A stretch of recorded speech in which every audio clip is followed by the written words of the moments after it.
चित्रांशी आ जाओ।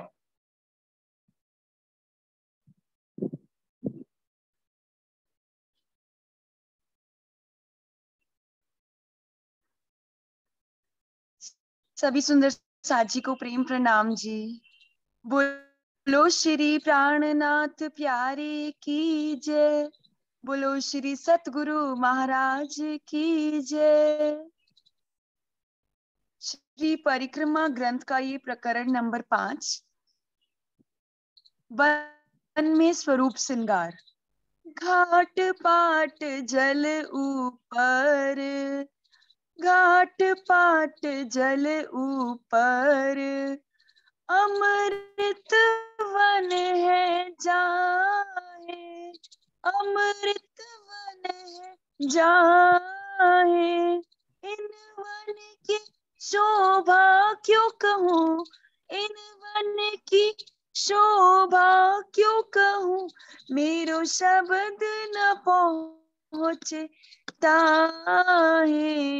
घाट पाट जल ऊपर, घाट पाट जल ऊपर, झीलन श्यामा संग राज सो, झीलन श्यामा संग राज सो, साथ किए जल के लिए, साथ किए जल के लिए।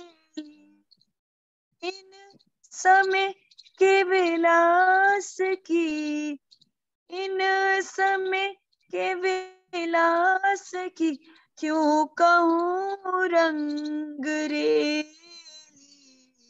घाट पाट जल ऊपर, घाट पाट जल ऊपर, ए बारे थम्बो चांदनी, ए बारे थम्बो चांदनी, शोभित जल के ऊपर, शोभित जल के ऊपर, साथ बैठा सब फिरता, साथ बैठा सब फिरता, चारों तरफों पसर। घाट पाट जल ऊपर, घाट पाट जल ऊपर, अमृत वन है जाए। इन वन की शोभा क्यों कहूँ, इन वन की शोभा क्यों कहूँ, मेरो शब्द न पहुँचता है। घाट पाट जल ऊपर, बीच बैठक राज श्यामा जी, बीच बैठक राज श्यामा जी, साथ गिरदवाए घेर, साथ गिरदवाए घेर, साज सकल सिनगार, साज सकल सिनगार, शोभा क्यों कहूँ इन बेर। घाट पाट जल ऊपर, घाट पाट जल ऊपर, इन जिमी इन वान में, इन जिमी इन वान,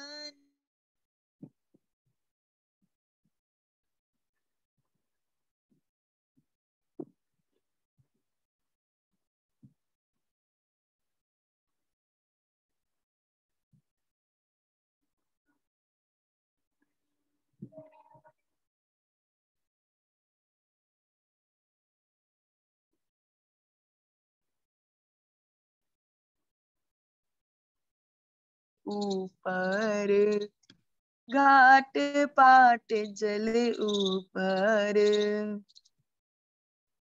श्री महामती कहे इन बन धाम का, महामती कहे बन धाम का, विध विध दिया है बताए, विध विध दिया है बताए, जो होसी ब्रह्म श्रेष्ठ का,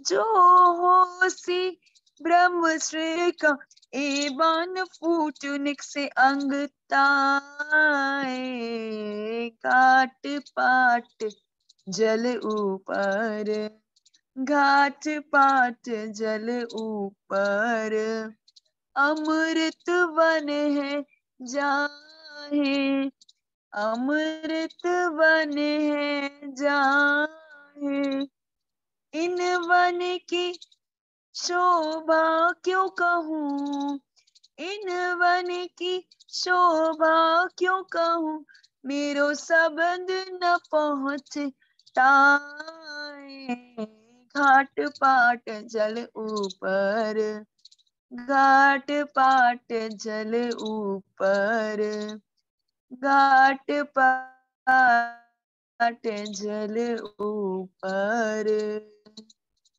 बोलो श्री प्राणनाथ प्यारे की जय, बोलो श्री सतगुरु महाराज की जय, परमहंस राम रतन दास साहेब आपकी सदा ही जय।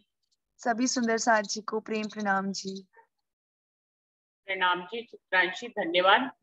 मैं आपको कल बताना भूल गई थी कि अब 6 बजे शुरू हो जाता है, एग्जैक्ट 6 बजे। हाँ जी ठीक है। हाँ, शुरू करते हैं सुंदर साथ जी। रिकॉर्डिंग पहले भी नहीं हुई थी। प्रथम लागू दुई चरण को, धनी न छुड़ाइयो खेन, लाख कली लालेड़िया, मेरे जीव के ही जीवन, इन पाँव तले पड़ी रहूं, धनी नजर खोलो बातू, पलना वालों निरखो नेत्रे, मेरे जीव के ही जीवन, मेरे जीव के ही जीवन। श्री बंदो सतगुरु चरण को, करूं सो प्रेम प्रणाम, अशुभ हरन मंगल करन, धनी श्री देव चंद्र जी नाम। श्री प्राणनाथ निज मूलपति, श्री मेहराज सुनाम, तेज कुंवर श्यामा युगल, जी को पल पल करूं प्रणाम, पिया जी को पल पल करूं प्रणाम। रामरतन महाराज जी की बीतक की अभी तीसरी परिक्रमा शुरू हो गई है। इसमें महाराज जी सदगुरु महाराज तो उनको आशीर्वाद उन्होंने दिया ही हुआ है, अक्षरातीत पूर्ण पारब्रह्म स्वयं सदगुरु महाराज बनकर उनके हृदय आसन पर विराजमान है। महाराज जी कह रहे हैं हम इतना मौन रहने लग गए, कुछ बोलते ही नहीं थे, और जब बोलते थे तो इतना बोलते थे कि महाराज जी कह रहे हैं हमारी गाड़ी छूट जाती थी, पता ही नहीं चलता था हम क्या क्या बोलते थे, कुछ समझ में नहीं आता था, कोई हमारा बस ही नहीं था। लेकिन अधिकतर महाराज जी मौन रहते थे, और वो कह रहे हैं बंद पलकों से हम क्या क्या नजारे देखते थे, कितने हम आनंद में मगन रहते थे, अपनी मस्ती में हम मस्त रहते थे, किसी से भी हमको कुछ ज्यादा मतलब नहीं रहता था। ऐसे ही तीसरी परिक्रमा में भ्रमण करते हुए सोनगिरी से, जबकि सदगुरु महाराज ने उनको तारतम भी दे दिया है अब, और उन्होंने स्वयं दर्शन किया है कि सदगुरु महाराज की जगह पे स्वयं अक्षरातीत पूर्ण पारब्रह्म राज्य विराजमान है, जो उनके अंदर ही धीरे धीरे समा गए। तो इस प्रकार से महाराज जी ने महसूस किया कि उनके अंदर शक्ति जो पहले थी उससे भी कई गुना ज्यादा शक्ति का वो अपने अंदर अनुभव करते थे, और अपनी बंद आंखों से वो अनंत आनंद के नजारों में डूबे रहते थे। ऐसे ही करते हुए महाराज जी जो है खुड़खड़ेश्वर, सोनगिरी से चलकर खुड़खड़ेश्वर पहुंच गए, और ये ताप्ती नदी के किनारे पर शिव मंदिर था, उसमें जाकर ठहरे। बड़ी भयंकर गहराई थी नदी ताप्ती के उस ठौर, जैसे किसी खोल में बहती, ऐसे थे उसके ढंग डोर। जल लेने जाते तो मीलों का आना जाना होता, 5 महीनों बड़ी वहीं कुड़ेश्वर मंदिर में अपना बीता। महाराज जी कह रहे हैं जो ताप्ती नदी की गहराई वहां पर बहुत ज्यादा थी और बहुत ही उफान से वो नदी जो है वो बहती थी, और यदि जल लेने के लिए वहां पे जाना पड़े तो मीलों का आना और जाना हो जाता था। कई महीनों तक, 5 महीनों तक महाराज जी कह रहे हैं हम कुड़ेश्वर मंदिर में ही हम अपने समय बिताया। जगह महात्माओं के ही रहने लायक थी निसंदेह, जहां आत्म मन पावन हो साथ हो पावन दे। एक व्यक्ति के संकेतों पर पहुंचे हम उस मंदिर में, बड़ा सिद्ध बाबा रहता है बतलाया उस व्यक्ति ने। महाराज जी कह रहे हैं ताप्ती नदी का जो किनारा था कुड़ेश्वर में, वो बिल्कुल इतना सुंदर और रमणीक स्थान था। एक तो नदी का किनारा था, ऊपर से प्राकृतिक सौंदर्य इतना ज्यादा था कि वहां पर आत्मा और मन भी उस सौंदर्य को देखकर पावन हो जाए, ऐसा सुंदर समा वहां था। वहां पर किसी व्यक्ति ने उन्हें बताया कि एक सिद्ध बाबा जी यहाँ पर रहते हैं इस मंदिर में, और महाराज जी उसके पीछे पीछे ही उस मंदिर में चले गए। उन संकेतों पर हम पहुंचे, दर्शन पाए महात्मा के, थे विख्यात ब्रह्मचारी कर नाम के रामानंद थे।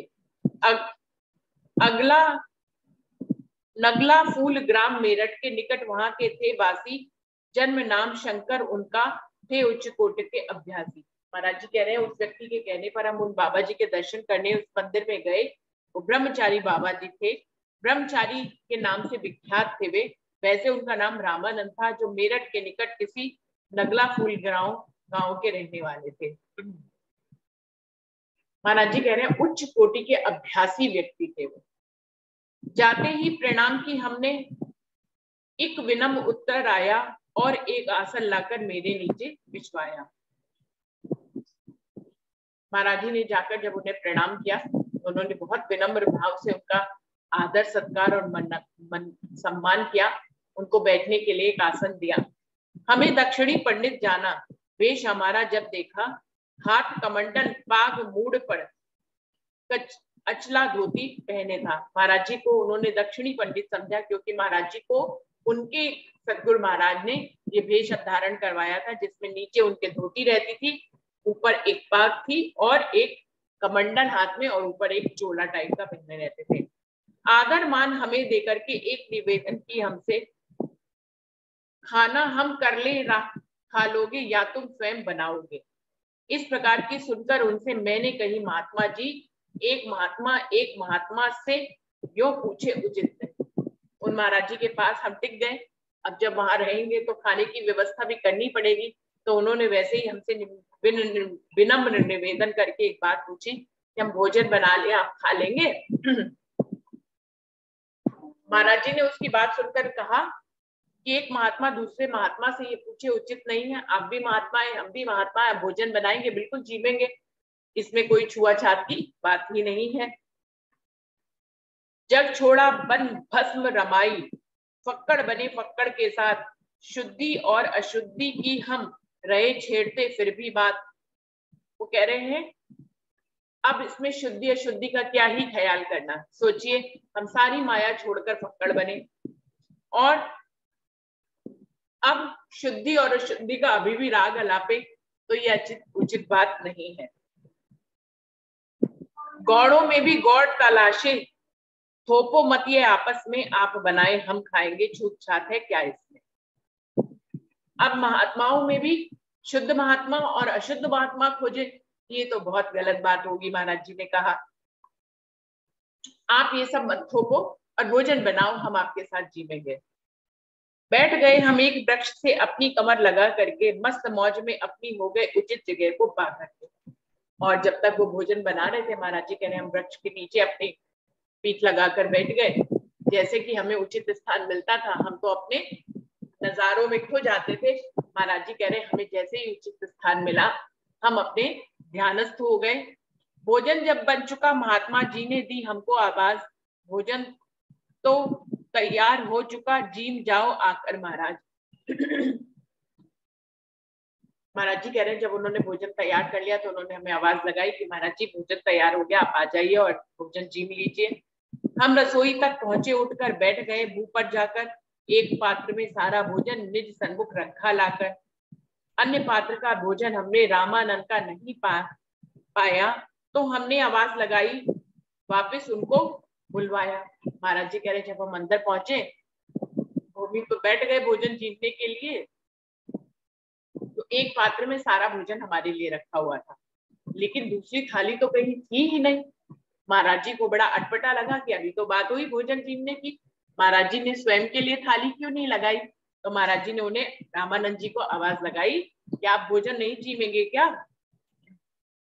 क्या कारण है? थाल आपने अपना कोई नहीं परोसा। रामानंद मौन हो गए, सुन भेद न खोला अंदर का। महाराज जी कह रहे हैं हमने आवाज लगाई थी, हे रामानंद जी आपकी थाली कहाँ है, आपने अपना भोजन क्यों नहीं परोसा। हमारा इस प्रश्न को सुनकर रामानंद जी मौन हो गए, उन्होंने कोई उत्तर नहीं दिया। मौन देखकर हमने उनको प्रश्न दोबारा कर डाला। थोड़ी देर मौन रहकर फिर आखिर वह उत्तर पाया, महाराजा खाना तुम खाओ, मैं अभी जीम न पाऊंगा, मेरी एक प्रतिज्ञा है, आमरण अन्न नहीं खाऊंगा। महाराज जी ने देखा जब उन्होंने कोई उत्तर नहीं दिया तो महाराज जी ने एक बार फिर अपने प्रश्न को दोहराया कि रामानंद जी आ जाइए, आप नहीं भोजन जीमेंगे। दोबारा जब प्रश्न किया तो अंदर से फिर एक धीमे से उत्तर आया, हे महात्मा जी आप भोजन जीम लीजिए, मैं जी भोजन नहीं जीमूंगा, क्योंकि मैंने एक प्रतिज्ञा करी है कि मरने तक मैं अन्न नहीं खाऊंगा। जिस व्रत के 17 दिन पूरे हो भी चुके हमारे आज, हमने कहा आपने हमसे पहले क्यों नहीं खोला राज, पहले हमें बता देते तुम कि हमको यह इल्लत है तो हम भूखे रह सकते थे, हमको तो यह आदत है।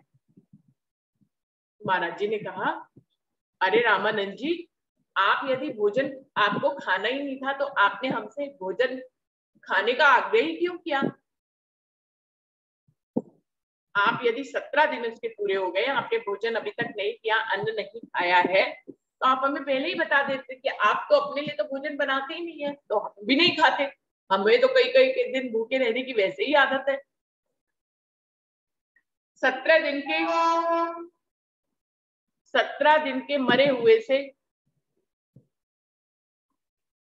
भोजन कभी नहीं बनवाते, मुर्दे के खाने से तो बेहतर था हम भूखे रह जाते, मरे हुए के हाथों का मैं भोजन खाता नहीं फिरता,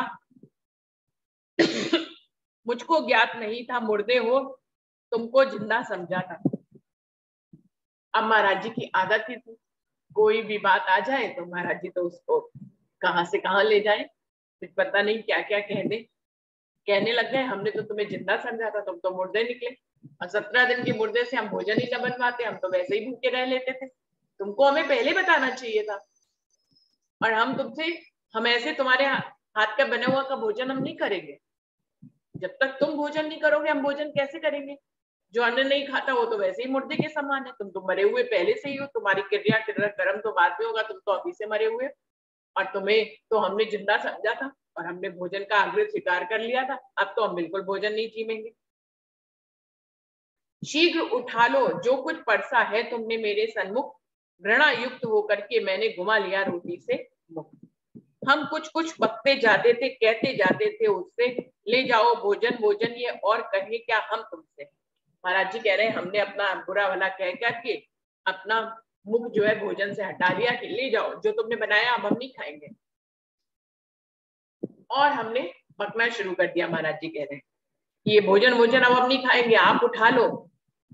हम मंदिर के भ्रम में आ गए कि है एक देव स्थान, पर अब हमको ज्ञात हुआ स्थान नहीं है शमशान। और महाराज जी आगे क्या कह रहे हैं, अरे भाई हमने तो समझा था कोई देव स्थान है, मंदिर है, यहाँ आएंगे आराम से यहाँ पे विश्राम करेंगे, पर हमको क्या पता था ये तो शमशान निकला, मंदिर तो है ही नहीं, यहाँ तो मुर्दे लोग रहते हैं जो अन्न ही नहीं खाते हैं। अपनी तीखी और चुटियल बातों को सुनकर रामानंद बढ़ा देखता हत्यारा सा अंदर में था बेढप द्वंद, सोच रहा था क्या होवे अब, यदि यह चला गया भूखा तो अनर्थ होवेगा बेढप, उपजी उसके उठ चिंता। अब महाराज जी जब ऐसी ऐसी बातें कहने लग गए जो उसके दिल पे चोट करने लग गई, अब रामानंद जी सोचने लगे, अंदर ही अंदर वो बेफिक्रमंद होने लग गए कि अरे ये अगर चला गया तो बड़ा बुरा हो जाएगा कि मंदिर में कोई आया और भूखा चला गया, भोजन सामने से हटाकर चला गया, तो ये तो बिल्कुल उचित बात नहीं है, अतिथि को भूखे हुए भूखा नहीं जाना चाहिए। तो रामानंद को अपने अंदर अंदर चिंता होने लग गई। न गया अतिथि भूखा द्वारे से, किसको मुंह दिखलाऊंगा, पुण्यादिक तो जाए भाड़ में, सीधा जमपुर जाऊंगा। उसके मन में फिक्र आ गई कि मैं फिर इस दुनिया में अपने द्वारे से यदि अतिथि को भूखा भेज दूंगा तो मैं तो सीधा ही नरक में जाऊंगा। ऐसा भाव जानकर वो थोड़े से विनम्र हो गए। अपनी बकबक ही सुन के उनके मन को चोट लगी, अर्थ लगाकर बातों का उन्होंने प्रसादी खा ली।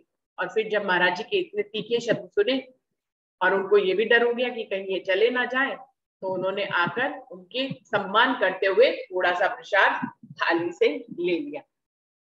अर्थ लगाकर बातों का उसने प्रसादी खा ली। अपना पेट भरा हमने भी जिम लिया उसको लखकर, और प्रतिज्ञा का कारण पूछा उससे रोटी खाकर। महाराज जी कह रहे जब उसने प्रसाद ग्रहण कर लिया तो हमको भी लगा कि अब तो सम्मान करना ही चाहिए, तो महाराज जी ने भी पूरा भोजन जीम लिया।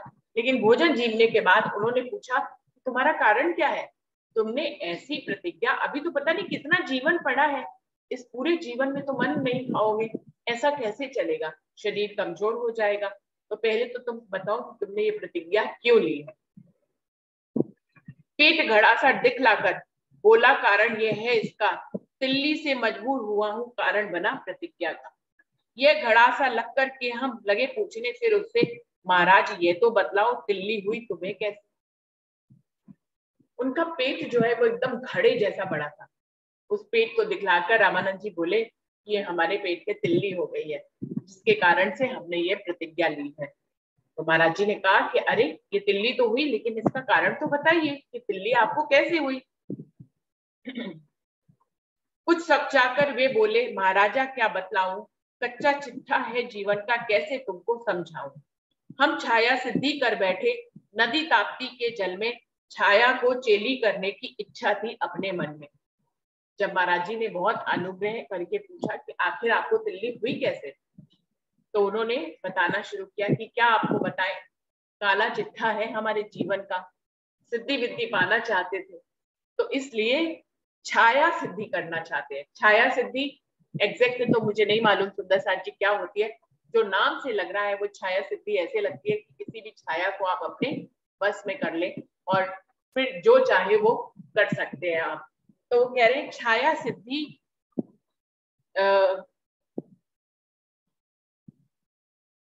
हम छाया सिद्धि करना चाहते थे और छाया सिद्धि के लिए हम ताप्ती नदी के जल में पूरे पूरे दिन, पूरे पूरे रात, कई कई दिन, महीनों तक हम खड़े रहते थे।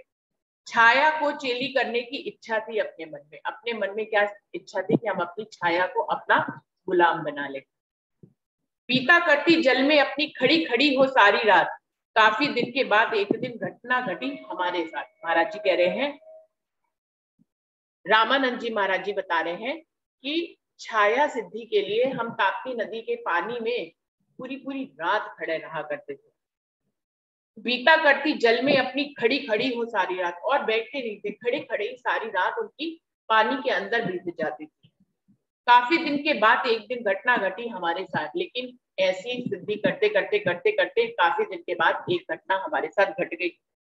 अंदर ही अंदर उस जल के पैर लगे अपने बंधने, बांध लिया नीचे से ऊपर तक हमको एक अजगर ने। कह रहे हम नदी के अंदर, क्योंकि वो सिद्ध पुरुष तो थे ही, नदी के अंदर जाकर वो जल के अंदर खड़े रहते थे छाया सिद्धि के लिए।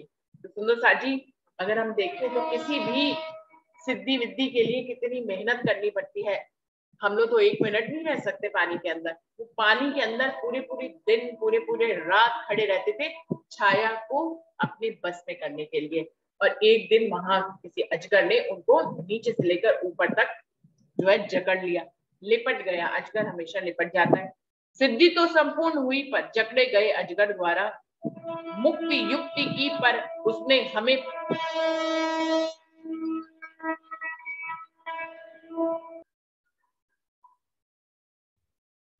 तो रामानंद जी अपना किस्सा बता रहे कि सिद्धि तो संपूर्ण हो गई, लेकिन अजगर ने हमें नीचे से लेकर ऊपर तक जकड़ लिया। मुक्ति युक्ति की पर उसने हमें पाल पर दे मारा, क्या बीती अपने पर आगे कौन उठा। नहीं, सिद्धि तो संपूर्ण हुई पर जकड़े गए अजगर द्वारा, मुक्ति युक्ति की पर उसने हमें पाल पर दे मारा। महाराज जी कह रहे हैं हमारी सिद्धि तो संपूर्ण हो गई, लेकिन अजगर ने जो हमें लपेट लिया, हमने उससे छूटने की बहुत कोशिश करी, बहुत युक्ति करी, लेकिन हम उससे छूट नहीं पाए, और फिर छूटते ही उसने हमारे नीचे जो है जोर से धक्का मार दिया। क्या बीती अपने पर आगे कौन उठा लाया हमको, हम अचेत हो गए थे पूरे, ज्ञात नहीं है कुछ हमको। जब अजगर जो कि इतना भारी होता है, इतने किलो का होता है, और वो यदि किसी को धक्का भी दे दे तो वो इंसान बच नहीं सकता है। तो कह रहे हैं कि उसके धक्का देने पर जो उसने हमें नीचे प्रहार किया, हम अचेत हो गए, हमें नहीं मालूम हमें जल से कौन निकाल के लाया और कैसे हमें हमारी जान बची।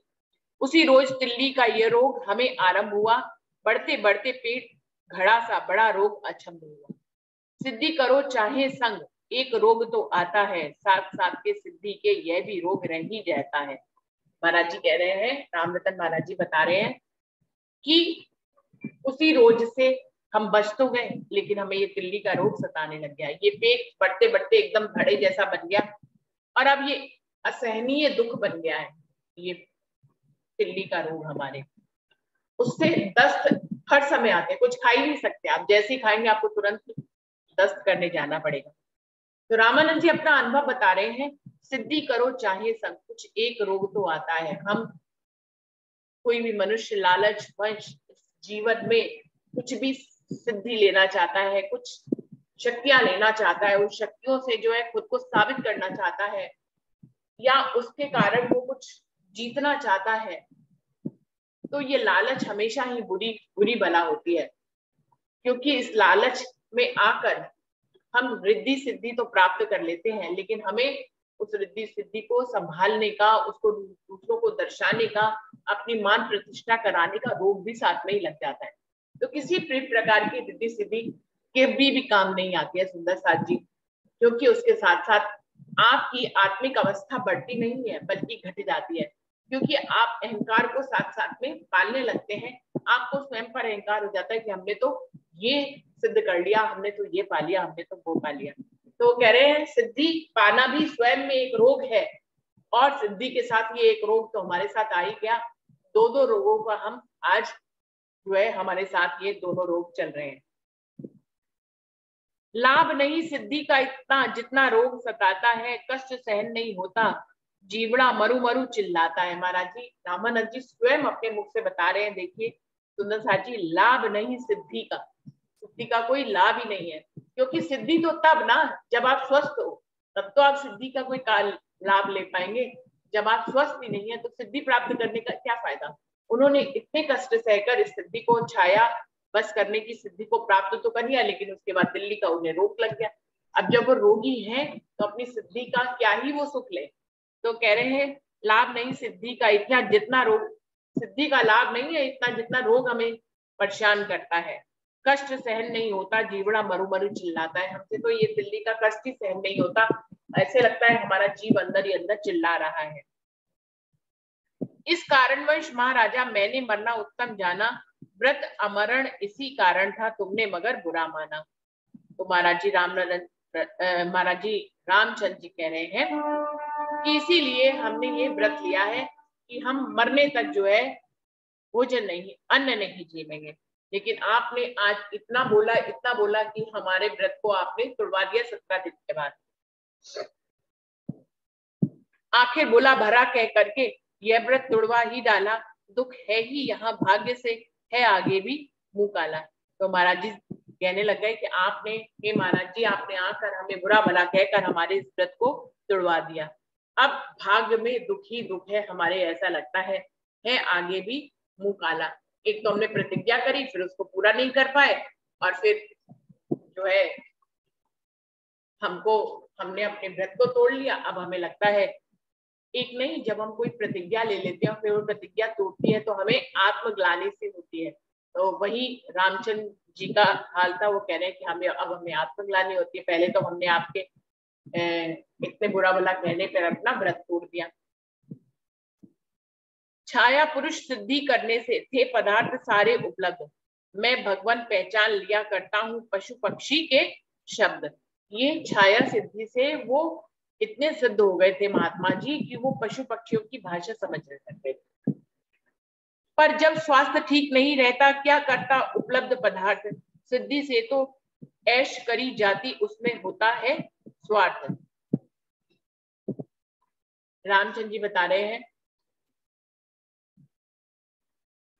क्योंकि उनके पास सिद्धि के सारे पदार्थ उनके पास उपलब्ध थे और वो पशु पक्षियों की भाषा भी समझ जाते थे। पर वो कह रहे हैं सिद्धि से फायदा क्या है, जब हमें रोग ही लग गया, इस रोग के कारण हम हर समय परेशान रहते हैं, हम अपनी सिद्धि का कोई लाभ ही नहीं उठा पाते, तो हमें सिद्धि प्राप्त होने की कोई भी खुशी नहीं हुई। सिद्धि से तो ऐश करी जाती उसमें होता है स्वार्थ। मानव ठीक ठाक होने पर खाद्य व्यंजन खाता है, खाते पीने और पहनने का आनंद उठाता है। स्वास्थ्य अगर पल्ले नहीं उसके तो फिर सिद्धि क्या मोल, उसको तो ऐसे जानो बस जैसे एक ढोल की पोल। महाराज जी रामचंद्र जी बताने लग गए, कहने लग गए कि यदि कोई स्वस्थ होता है और वो तरह तरह के व्यंजन खाता है, खुद को आनंदित करता है, लेकिन यदि उसका स्वास्थ्य ठीक नहीं है तो वो कोई भी आनंद नहीं ले पाएगा। तो कह रहे हैं फिर रिद्धि सिद्धि को तो तुम ऐसा ही जानो जैसे ढोल की पोल, मतलब जिसका शोर ज्यादा और रहस्य कुछ भी नहीं। बिल्कुल ऐसे ही ये सिद्धि प्राप्त करना है। कहने को तो हम सिद्ध पुरुष हैं और हमारे पास सिद्धियां हैं, हम कई शक्तियों के मालिक हैं, लेकिन हमारा स्वास्थ्य ठीक नहीं रहता तो हम उन सिद्धियों का कुछ भी कर नहीं पाते हैं। इतने में एक वैद्य राज भी औषधि ले कुछ आ पहुंचा, प्राणालिक उपरांत वैद्य से इस प्रकार हमने पूछा। तभी उनको दवाई देने के लिए एक वैद्य जी वहां पर आ गए, उनकी शीशियों को और उनकी दवाइयों को देखकर महाराज जी रामरतन महाराज जी कह रहे हैं, हमने उनसे पूछा वैद्यराज इनका इलाज क्या आप लिए हैं हाथों में, दवा गोलियां मामूली सी रहती हैं कुछ। हाँ, वैद्यराज इनका इलाज क्या आप लिए हैं हाथों में। हमने उनसे पूछा क्या आप इनका इलाज कर रहे हैं, क्या दवा गोलियां मामूली सी रहती हैं कुछ अपने पास, उन्हीं से इनका इलाज जारी कर रखा है महाराज। फिर क्यों ठीक नहीं होते ये समझे भी ये क्यों है रोग, कब से तुम इलाज करते हो, भोग रहे थे कब से भोग। महाराज जी ने उनसे पूछा, रामरतन महाराज जी ने, कि जो तुम छोटी छोटी गोलियां रखते हो जिससे तुम इनका इलाज करते हो, क्या आपको ये मालूम है कि इनको ये रोग हुआ कहाँ से है जिसका ये भोग रहे हैं। वह चक्का सा होकर बोला वैद्य हमारे प्रश्नों पर कुछ सच्चाया सा होकर के दिया हमें उसने उत्तर। झूठ नहीं बोलूंगा तुमसे, यह मैं समझ नहीं पाया, रोग हुआ उत्पन्न कहाँ से, किन त्रुटियों